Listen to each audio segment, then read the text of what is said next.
శివుడి జన్మ రహస్యం ఏంటి? హిందూ పురాణాల ప్రకారం త్రిమూర్తులలో శివుడు ఒకడు. మొదటివాడు బ్రహ్మ, విష్ణువు, శివుడు. అయితే శివుడిని చాలా మంది స్వయంభూగా వెలిసినట్లు భావిస్తారు. అంటే మహిళ ద్వారా జన్మించలేదని అర్థం. శివుడిని ఆది దేవుడిగా భావిస్తారు. హిందూ పురాణాల ప్రకారం శివుడిని పురాతన దేవుడిగా భావిస్తారు. శివుడిని అత్యంత శక్తివంతమైన దేవుడిగా పూజిస్తారు హిందువులు. హిందూ పురాణాల ప్రకారం శివుడిని ప్రత్యేకత చాలా ఉంది. అలాగే కానీ ప్రతి ఒక్కరిలో శివుడి కోసం ఉన్న ఏకైక డౌట్ ఏంటంటే తల్లిదండ్రులు లేకుండా ఎలా పుట్టాడు, ఎలా అంత శక్తివంతుడుగా మారాడు అనేది. అవునా? మరి అసలు శివుడు జన్మ వృత్తాంతం ఏంటి? ఆయన ఎలా పుట్టారు తెలుసుకుందాం రండి. హిందూ పురాణాల ప్రకారం త్రిమూర్తులలో శివుడు ఒకడు. మొదటివాడు బ్రహ్మ, విష్ణు, శివుడు. అయితే శివుడిని చాలా మంది స్వయంభుగా వెలిసినట్టు భావిస్తారు. అంటే మహిళ ద్వారా జన్మించలేదని అర్థం. శివుడిని ఆదిదేవుడిగా భావిస్తారు. హిందూ పురాణాల ప్రకారం శివుడిని పురాతన దేవుడిగా భావిస్తారు. పురాణాల ప్రకారం మానవుల నుంచి పుట్టలేదని శివుడి గురించి చెబుతారు. శివుడి జన్మ రహస్యం గురించి పురాణాలలో చాలా ఆసక్తికర కథ ఒకటి ఉంది.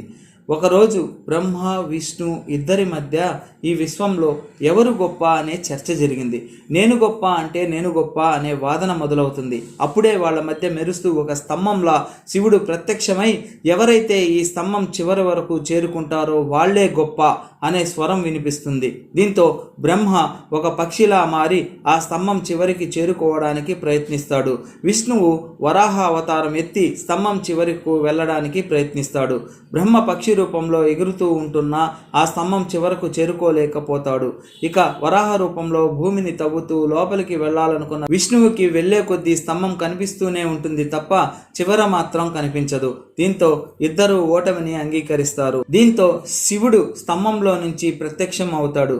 దీంతో ఈ విశ్వంలో శివుడే గొప్ప అని విష్ణువు ఒప్పుకుంటాడు. కానీ బ్రహ్మ మాత్రం నేను స్తంభం చివరిని కనిపెట్టాను అని అబద్ధం చెప్తాడు. దీంతో కోపద్రుక్తుడైన శివుడు నువ్వు ఎంత పెద్ద జ్ఞాని అయినా సరే అబద్ధం చెప్పావు, ఇక నీకు శిక్ష తప్పదు అని శివుడు అంటాడు. ఎంతటి జ్ఞానులైనా సరే సృష్టి గురించి తెలుసుకునే దశలో చివరికి వారు శూన్యానికే చేరుతారు అని చెప్తాడు శివుడు. కేవలం గొప్పవాడు అని అనిపించుకోవడం కోసం అబద్ధపు మాటలతో నిండిన ఆ తలలలో ఒకటి నేల రాలాలని శపిస్తాడు శివుడు. ఇంత పెద్ద అబద్ధం చెప్పినందుకు త్రిలోక పూజలకు నువ్వు అనర్హుడవని శాపం ఇచ్చాడు బ్రహ్మకు. దీంతో ప్రళయకారుడి బీభత్సాన్ని తట్టుకోలేక ఆయన్ను శాంతపరుస్తాడు విష్ణువు. ఈ ఘటనతో బ్రహ్మ, విష్ణువు ముక్త కంఠంతో శివుడే గొప్ప అని, ఆది అంతం లేని శక్తి శివుడు అని ఒప్పుకున్నారు. శివుడికి తల్లిదండ్రులు లేరు, కానీ ఆ పరమేశ్వరుడు అనే తన బిడ్డగా భావించి చిన్నపిల్లలకు చేయాల్సిన సపర్యలు చేసింది బెజ్జమహాదేవి. శివుణ్ణి అభవుడు అంటారు కదా, అదేంటి? ఆయనకు పుట్టుక లేదా? ఏ తల్లి కడుపున పుట్టలేదా? చాలా ఆశ్చర్యంగా ఉందే. మరి శివుడు స్వయంభువుడుగా ఎలా పుట్టాడు? అంతా అయోమయంగా ఉంది అనుకుంది ఆమె. ఇంతకు ఆమె ఎవరు అనుకుంటున్నారా? ఆమె బెజ్జమహాదేవి. ఆమె ముత్తవ్వగా, అమ్మవ్వగా శంకరుని చేతనే కీర్తించబడింది, నిత్యత్వాన్ని పొందింది. ఆమె లింగ పూజలు చేస్తున్నంతసేపు ఆమెలో తెలియని బాధ చోటు చేసుకుంది. శివుడు తల్లి చిన్నప్పుడే చనిపోయిందేమో అని బాధపడింది. చివరకు బెజ్జమహాదేవికి తన ప్రశ్నకు సమాధానం దొరికింది. బెజ్జమహాదేవి బాల పరమేశ్వరుని చేసుకొని అతనికి ఎన్నో సేవలు, ఎన్నెన్నో పరిచర్యలు చేసింది. ఒక్క క్షణం కూడా ఊరుకోకుండా బాలుడై ఒడిలో చేరిన లింగడికి సర్వోపచారాలు చేసింది. అవి ఉపచారాలు అని ఆమెకు తెలియదు. తల్లి లేని శివుడికి తల్లి అయి పసిపాలుని అలా పెంచాలన్నదే ఆమె ఆలోచన. శివునికి ఏ కొరత లేకుండా చెయ్యాలి అన్నదే ఆమె కోరిక. శివుడు శిశువు రూపంలో ఉన్నాడు కదా, ఆ శివుడికి నీళ్లు పోయడం దగ్గర నుంచి అన్ని పనులు చేయసాగింది. ఆమె తన కాళ్లను బారచాపి పసిలింగమూర్తిని కాళ్లపై వేసుకుని లాలపోచింది. కనుముక్కు తీరు సక్రమంగా ఉండాలని వాటిని చక్కగా ఒత్తి తీర్చిదిద్దింది. పొట్టను ఒత్తి బోర్లా పడుకోబెట్టి నీళ్ల దోసిళ్లతో చరిచి వీపు నిమిరింది. ఇదంతా ప్రతి తల్లి తన బిడ్డల శారీరక ఎదుగుదలకు చేసేదే. అదే చేసింది ఈ తల్లి కూడా. ఉగ్గు పోసింది. పసివాడి మీద పక్షుల నీడ పడకుండా జాగ్రత్త చేసింది. పసివాడిని తన పొట్ట మీద పడుకోబెట్టి జోలపాడి నిద్రపుచ్చింది. ఆ తల్లి నిస్వార్థ ప్రేమకు లొంగిపోయాడు భోళాశంకరుడు.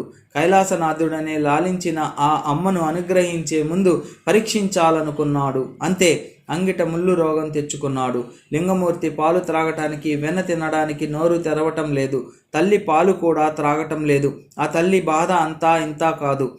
రకరకాల ప్రయత్నాలు చేసింది. నాయనా, ఒక్కగానొక్క కొడుకువి కదరా, నీవు లేకపోతే నేను ఎలా జీవించాలి అని తల్లి ఎంతో బాధపడింది. చివరకు ఆ తల్లి నీవు లేక జీవించలేను అంటూ తన ప్రాణం తీసుకోవటానికి నిర్ణయించుకుంది. తన తలను నరుక్కోబోయింది. తల్లి ప్రేమను చూసి నిశ్చేష్టుడైన విఠలాక్షుడు తటాలున సాక్షాత్కరించాడు. తల్లి ప్రేమను పరీక్షించి ఓడిపోయాడు.